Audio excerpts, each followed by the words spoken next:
우리는 지금까지 우리의 구원의 확실함에 대해서 배워왔습니다. 하나님께서는 우리가 영원한 생명에 이르기까지 우리의 구원을 보존해 가실 것입니다. 그 이유는 우리의 목적이 하나님의 우리를 구원하신 하나님의 목적은 우리가 영화에 이르는 것이기 때문입니다.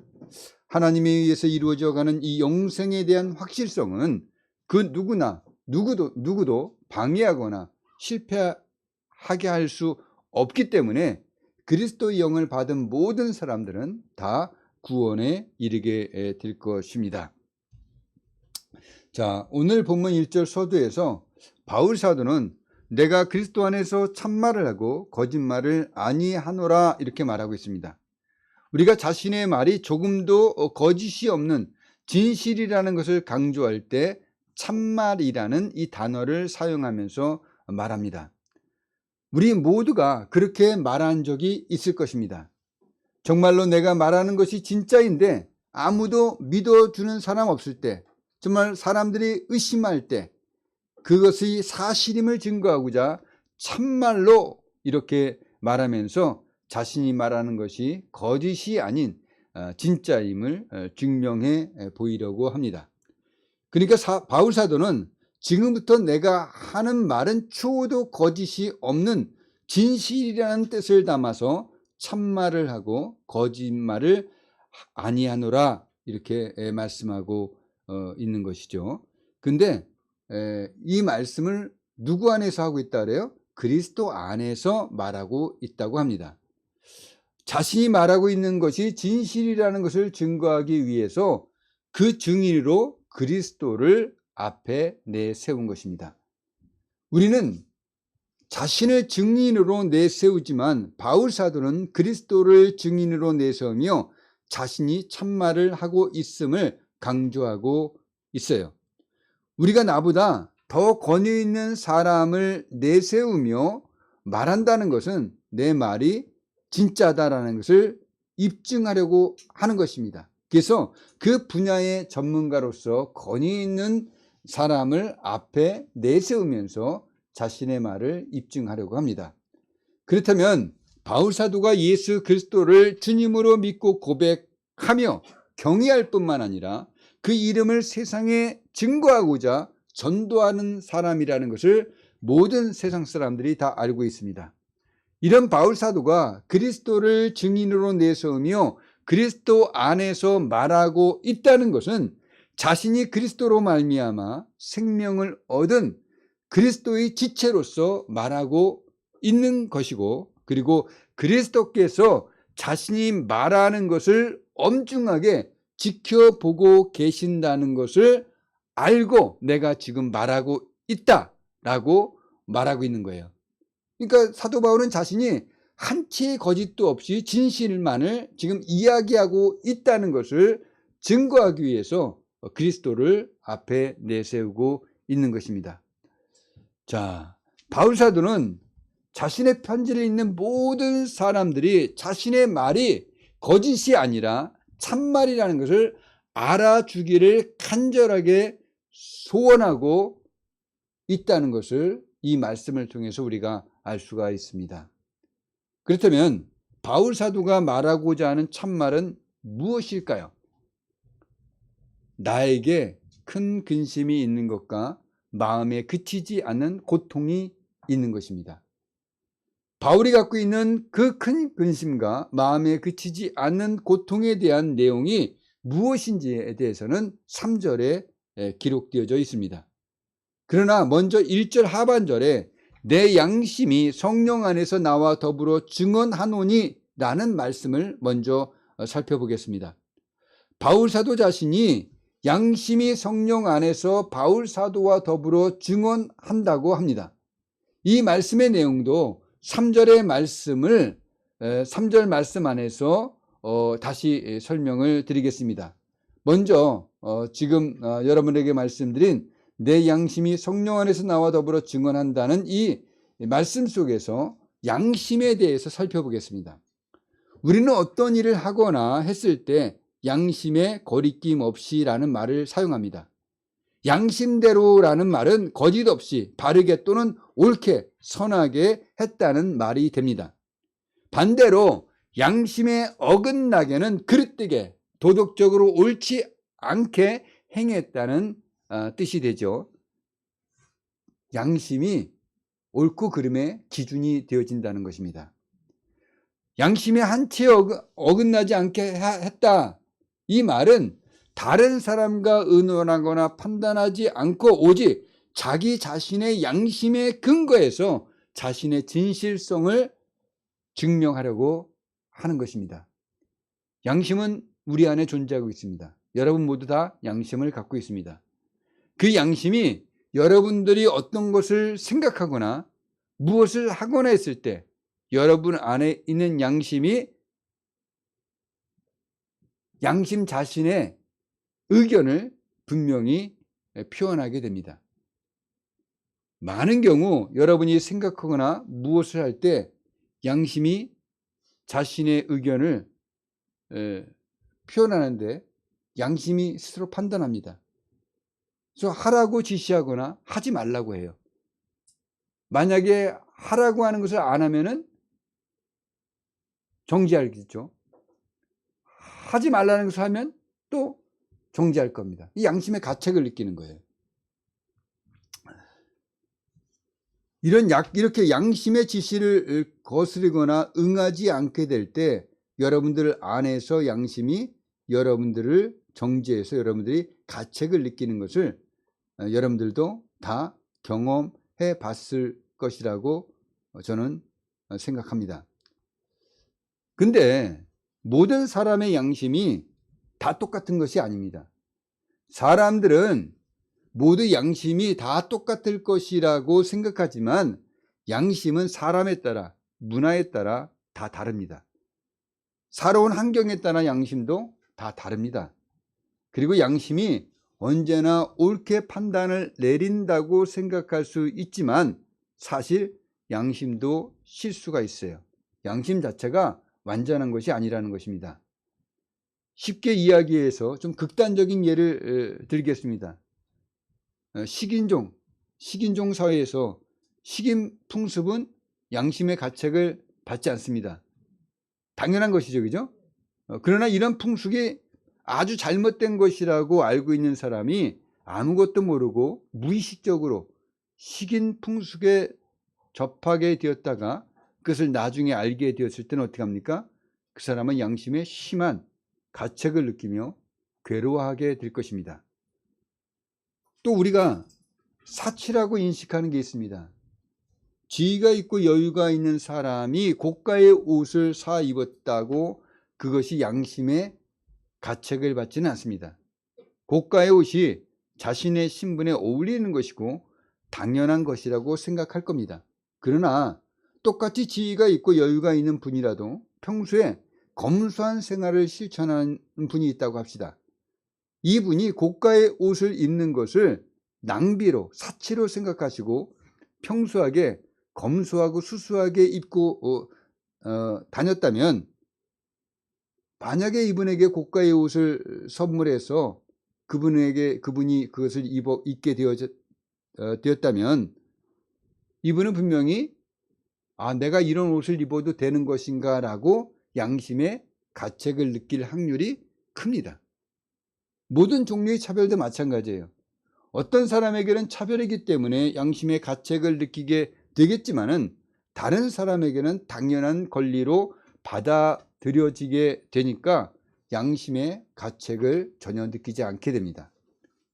이렇게 어떤 사람이 어떤 문화 속에서 어떤 지식을 가지고 어떤 것을 가치로 여기고 삶을 살고 있느냐에 따라서 양심은 다 다를 뿐만 아니라 그 양심조차 인간의 무지와 그 무지로 인해 형성된 문화에서 자연스럽게 습득되어지고 환경에서 강요되어져서 형성된 자신의 독단적인 결정이기 때문에 완전한 것이 아니라는 것입니다.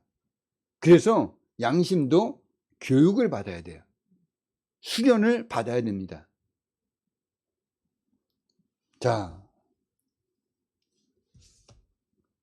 그것에 대해서 한번 우리가 생각해 본다면 세상의 문화 속에서 당연하게 여긴 것들이 기독교인이 된 이후에는 양심의 가책을 받게 되어 죄가 된다고 생각하는 경우가 있습니다.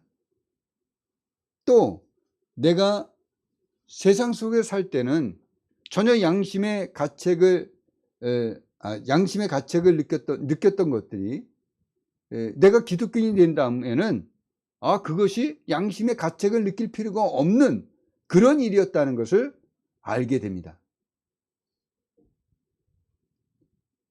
예컨대 세상 사람들은 남의 흉허물을 떠들고 다니고 후욕하는 사람들이 있습니다. 비방하는 사람들이 있습니다. 잘 알지도 못하면서 아는 것처럼 말하고 다니는 사람들이 있죠. 그래도 그들은 양심의 가책을 느끼지 못합니다. 또 세상은 음담패설을 말하면서도 양심의 가책을 느끼지 않습니다. 그것을 하나의 농담으로 받아들이고 그리고 사람들을 웃기게 만듭니다. 근데 에베소서 5장 4절은 누추함과 어리석은 말이나 희롱하는 말이 마땅치 아니하니 오히려 감사하는 말을 하라고 이렇게 권면하고 있습니다. 그리스도인들은 이런 것이 귀신의 짓인지 압니다. 육신적인 말인 것을 압니다. 그래서 부끄러운 말들을 하지 않지만 이런 말을 듣게 된다면 양심의 거부감을 갖게 됩니다. 그리고 더러운 말을 들었다는 그런 감정 때문에 부끄러운 감정을 갖게 되죠. 왜 이렇게 됩니까? 성경의 가르침과 성령의 조명을 통해서 진리를 깨달았기 때문이에요. 바울 사도께서 내 양심이 성령 안에서 나와 더불어 증언하노니 라는 이 말씀이 중요한 이유가 바로 여기에 있는 것입니다. 바울 사도에게 큰 근심이 있는 것과 마음에 그치지 않는 고통이 있는 것이 참말이며 그것은 바울 자신의 양심에서 나온 것입니다.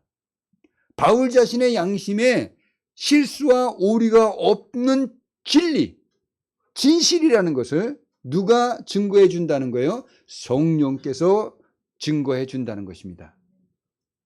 바울은 그리스도와 성령을 보증으로 내세우면서 자신이 거짓이 없는 참말을 하고 있다고 자신의 서신을 읽는 모든 성도들에게 호소하고 있어요. 그리스도의 가르침과 성령의 조명을 받은 그 양심으로 말하는 진리라는 것입니다.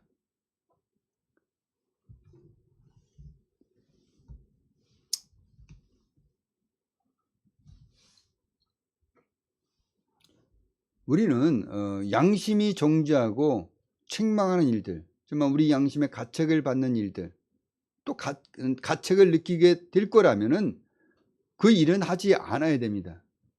그러나 우리가 성경의 가르침과 성령의 조명을 받아 하는 것이라면 그것이 이 세상의 기준에 의해서 양심적으로 책망하고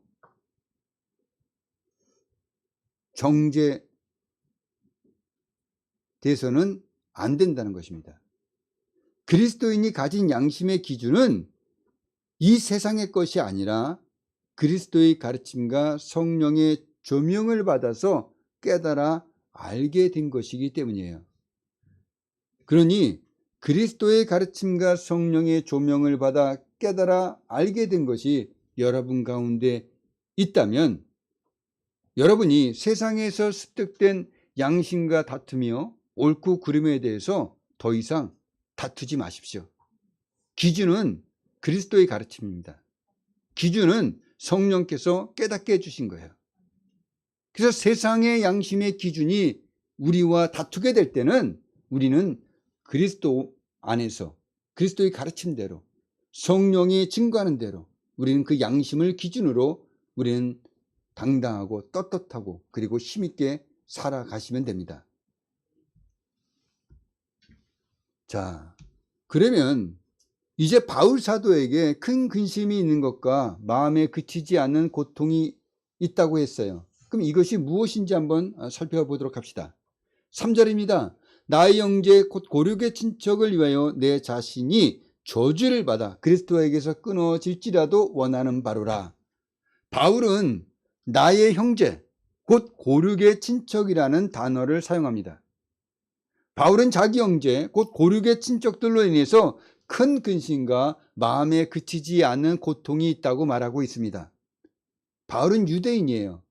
바울 자신은 히브리인 중에 히브리인이며 율법으로는 바리새인이라고 말하고 있습니다.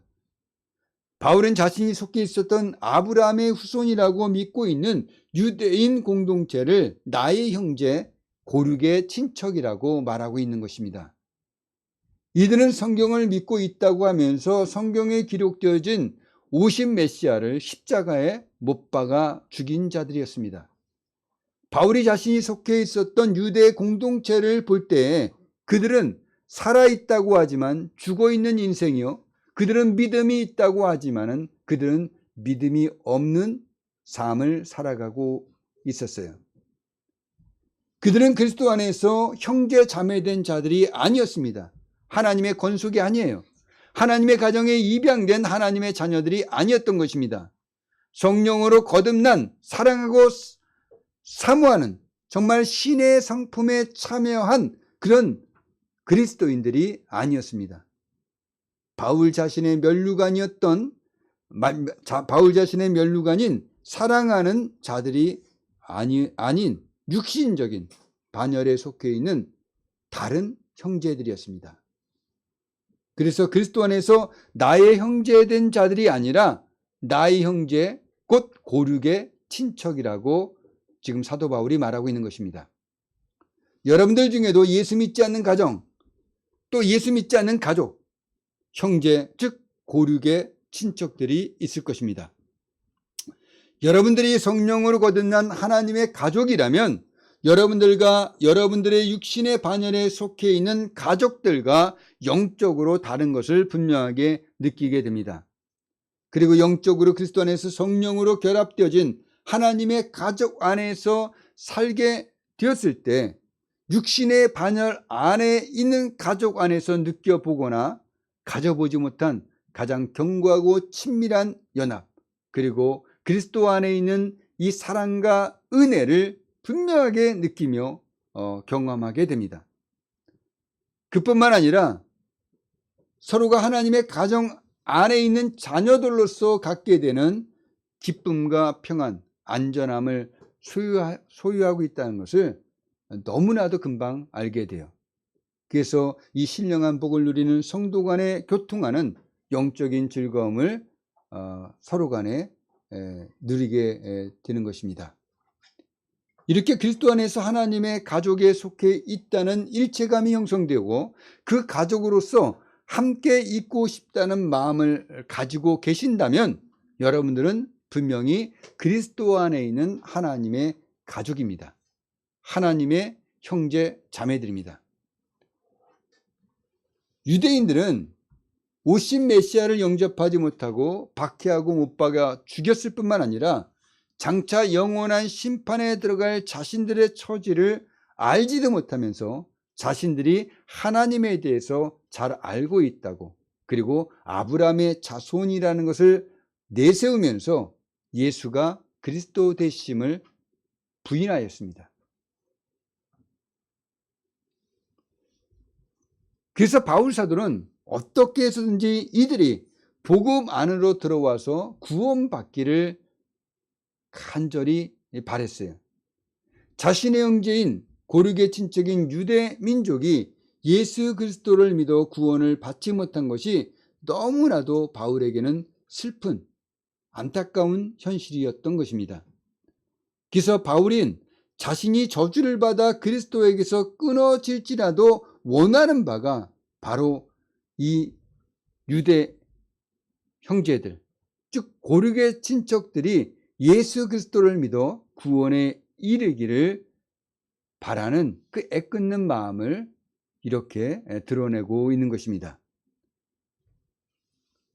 그러나 사실 이 구원받은 성도는 그리스도의 사랑으로부터 끊어지게 할 그 어떤 것도, 그리고 우리의 믿음을 실패하게 할 그런 어떤 것도 없기 때문에 바울 사도의 이 소망은 완전히 불가능한 것이에요.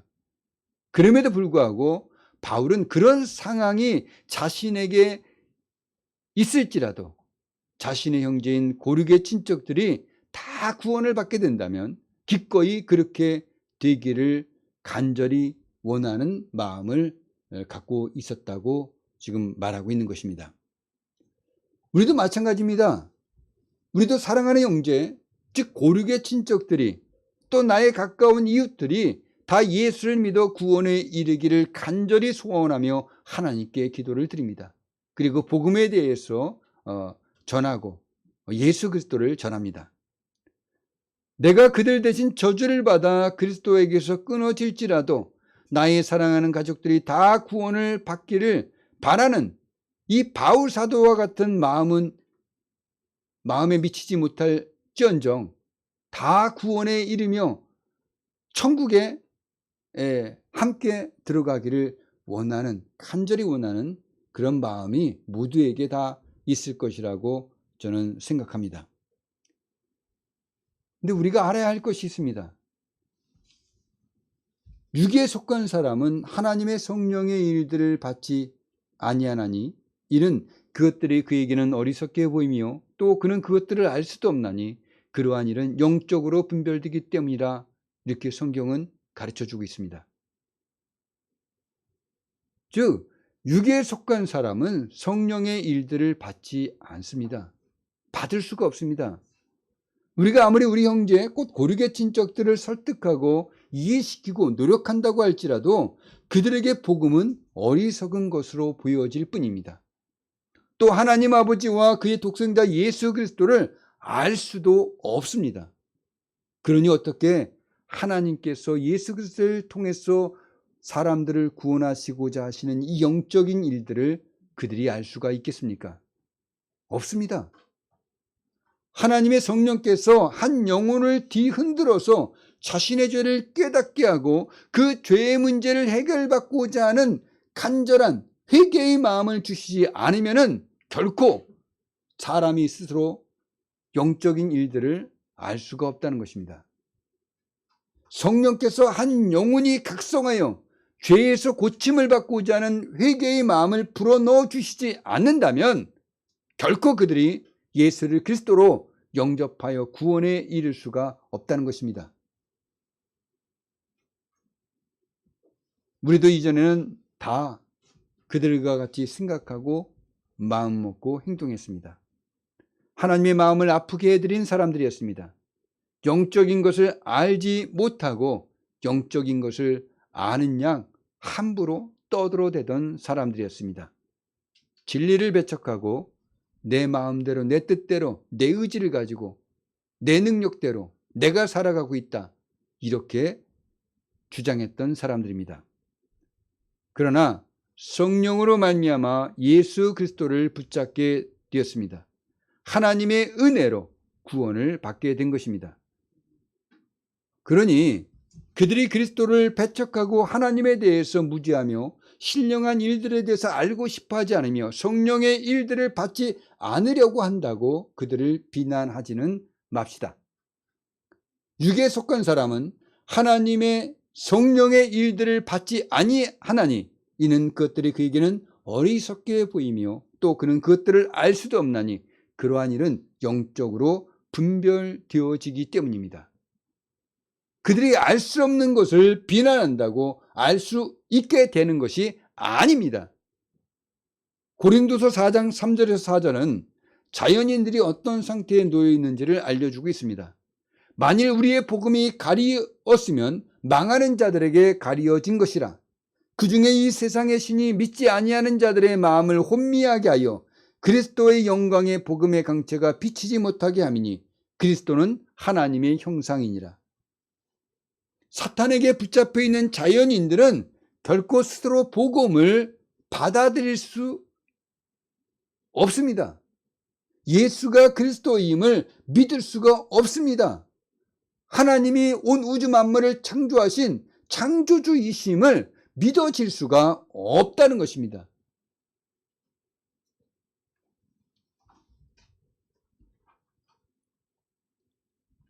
왜냐하면 사단이 그들의 마음을 붙잡고 있기 때문입니다. 우리가 그들을 도울 수 있는 방법은 사도 바울 같은 마음을 품는 것입니다. 즉 그들을 사랑해야 된다는 것이에요. 우리가 그들이 이해하지 못함을 답답해하며 아무리 큰 소리로 떠들어대며 가르쳐 준다고 그들이 복음을 이해하고 받아들일 수 있지 못한 상태에 있다는 것을 우리가 먼저 이해해야 합니다. 우리가 만약 이런 이해가 없이 내가 복음을 전하는데 이걸 몰라? 이런 식으로 우리가 그 사람을 대하게 된다면 도리어 내가 시험에 빠지게 됩니다. 저 답답한 사람에게, 저 무지하고 저 고집스러운 사람에게 내가 복음을 왜 전하나?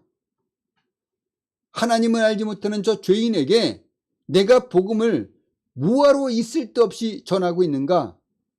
내가 저 영혼에 왜 신경을 쓰고 있지? 자기가 하는 일이 바보짓 같아 보입니다. 복음을 전하고 싶은 마음이 싹 다 사라져 버리게 됩니다.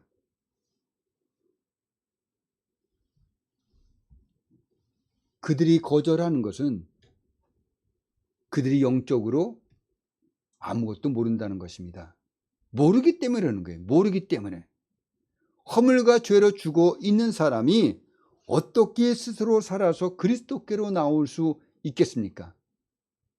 하나님을 떠나 그 생명이 죽어 있는 자가 어떻게 하나님을 알 수가 있겠습니까? 없다는 것입니다. 그러니 우리가 먼저 그들이 영적으로 죽어 있는 상태에 놓여 있다는 것을 이해하는 것이 더 빠릅니다. 내가 그것을 이해하지 못하고 내가 전하는데 그것을 못 알아들어? 안 믿어져? 이렇게 생각한다면 나 자신을 시험에 빠뜨리게 되는 일들이 되어버립니다. 그러면 우리가 사단이 그 사람의 마음에서 하나님을 거절하게 하는 그것을 통해서 우리를 좌절시키고 또 우리는 그 거절당했다는 그 상처 입은 마음을 가지고 복음을 전하지 못하게 되는 것입니다. 그러니까 저 영적으로 죽어 있는 자는 스스로 살아나올 수 없다. 이것을 여러분들이 먼저 분명히 이해하고 있어야 하는 것이에요. 그리고 내가 하나님을 외면하고 거절하며 하나님으로부터 도망가는 그 시간 동안, 나 자신을 위해서 살아왔던 그 시간 동안 하나님이 얼마나 나를 구원하시기 위해서 길이 인내하시고 또 내가 구원받았을지라도 나의 믿음의 성장을 위해 오랫동안 참아내시며 나의 실수를 바르게 해주시기 위해서 여러 방면으로 가르치시며 인내하셨음을 우리는 기억해야만 합니다. 우리가 자연인들을 하나님이 자연인들을 바라보고 인내하시는 것처럼 우리도 그렇게 바라보고 인내해야만 한다는 것입니다. 그리고 성령의 인도를 받는 것입니다. 우리가 먼저 생각하고 결정하면 안 됩니다. 내가 하고자 하는 것, 내가 하고 싶은 것을 하는 서두름이 있습니다. 그리고 쉬운 것이라는 것 때문에 선택하는 이유가 있습니다. 그렇게 해서는 안 된다는 것입니다. 무엇이 하나님의 뜻인가? 우리의 관심은 그 거절하는 사람, 나의 의지에 있지 않고 무엇이 하나님의 뜻인가? 여기에 있다는 것입니다. 그러니까 우리는 하나님의 뜻을 먼저 묻는 것이에요. 우리의 관심은 나에게 거절감을 주는 그 불신자에게 있는 것이 아니라 하나님의 뜻에 있어야 한다는 것입니다. 그리고 내가 무엇을 이루가고 내가 전도하고 내가 설득하면 되어질 것이라는 나 중심이 아니라 하나님의 뜻을 이루는데 우리의 목적을 가져야 하는 것입니다. 우리는 하나님의 뜻, 하나님의 목적에 관심을 갖고 있어야 해요. 그리고 우리가 진행하는 그 과정 속에서 우리 마음 속에서 일어나는 모든 의문을 제기해야만 합니다. 그리고 그 일어나는 그 모든 의문, 그 질문들에 대해서 우리는 의식하고 있어야 돼요. 왜냐하면 우리는 답을 찾아가야 됩니다. 하나님의 뜻, 하나님의 목적이 무엇인가를 아는 그 답을 찾아가야 돼요.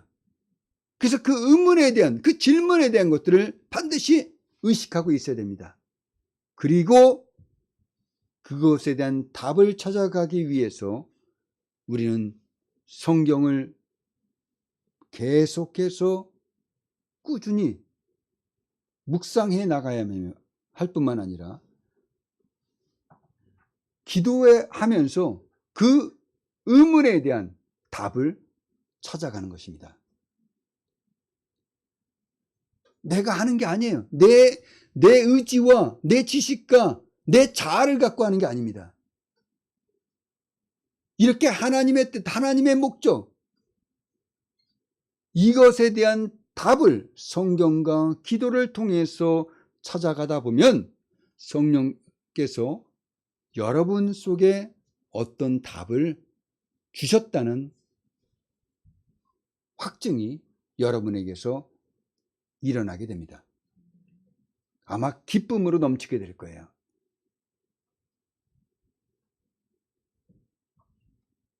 그러면 우리는 그 답을 갖고 일을 하는 것입니다.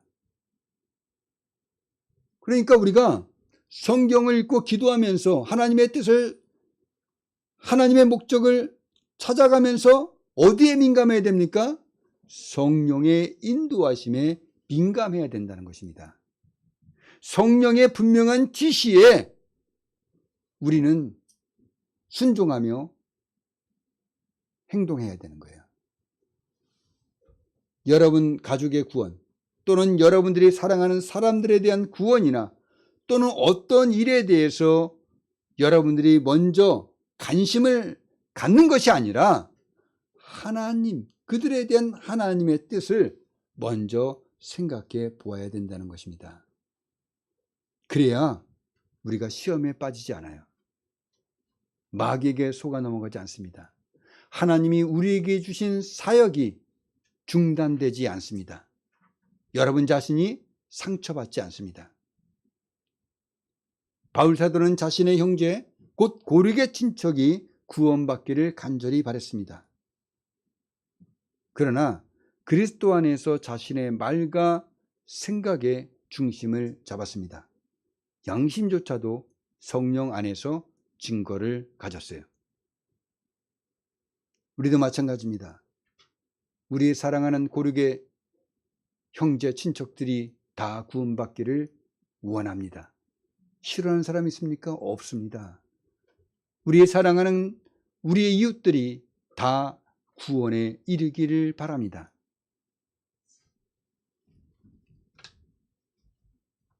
그러나 우리의 이 생각과 감정 그리고 마음이 앞서다 보면 하나님의 뜻을 앞질러 버리게 되거나 무시하게 됩니다. 그렇게 되면 하나님이 하시는 일이 아니라 내가 하는 일이 됩니다. 한 영혼을 변화시키는 것은 하나님이 하시는 것입니다. 내가 영혼을 예수 믿게 할 수 없어요. 구원받게 할 수 없습니다. 내가 하는 일이 아닙니다. 하나님의 성령께서 하시는 거예요. 가장 중요한 것은 내가 하나님의 뜻, 하나님의 목적, 이것을 갖는 것입니다. 아는 것입니다. 그리고 성령께서 분명히 확증하여 주신 그 일들, 그러니까 하나님께서 시키신 일들을 내게 주신 하나님의 능력으로, 나에게 하나님께서 이미 주신 모든 자원을 통해서 그 일들을 힘써 이루어 가야 한다는 것입니다. 오늘 저는 여러분들에게 중요한 말씀을 드렸습니다.